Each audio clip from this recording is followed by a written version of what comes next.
It was the summer of 1914, and Europe stood on the edge of a knife. For decades, nations had formed secret alliances, built massive armies, and flexed imperial power over vast colonies.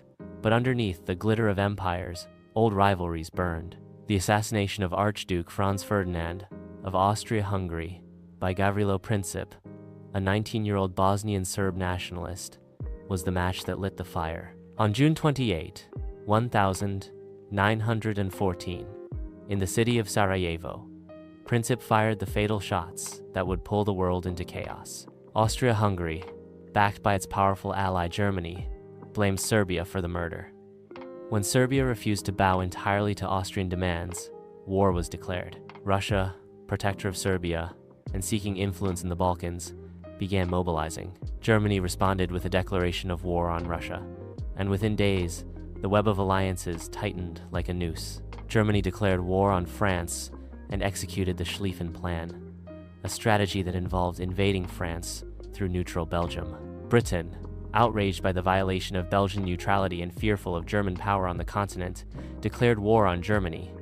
The world, in a span of weeks, was at war. What began as a local Balkan conflict spiraled into a global catastrophe. Across Europe, young men cheered in the streets, volunteering for a war they thought would be over by Christmas. They marched with patriotic songs and flowers in their rifle barrels. They didn't know what awaited them in the trenches. The Western Front soon froze into a line of barbed wire, mud, and death, stretching from the North Sea to Switzerland. Trench warfare became the defining horror of the Great War. Soldiers lived in cold, wet ditches surrounded by rats, corpses, and constant shell fire. When orders came to go over the top, they climbed ladders into a storm of machine gun fire, poison gas, and artillery that tore bodies apart by the thousands. The Battle of the Somme in 1916 epitomized the futility of this slaughter.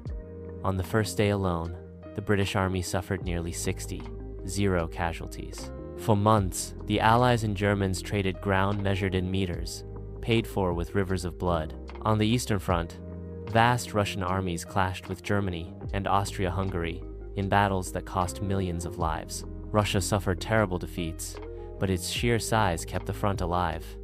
Meanwhile, the Ottoman Empire entered the war on the side of the Central Powers. In Gallipoli, Allied forces, led by Britain and Anzac troops, attempted a bold landing to knock the Ottomans out.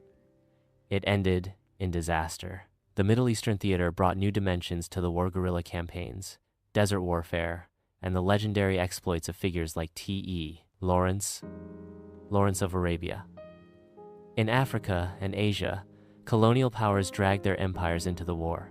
Africans, Indians, Arabs, and Asians fought and died on distant battlefields for empires that barely considered them citizens. Meanwhile, on the seas, Britain's blockade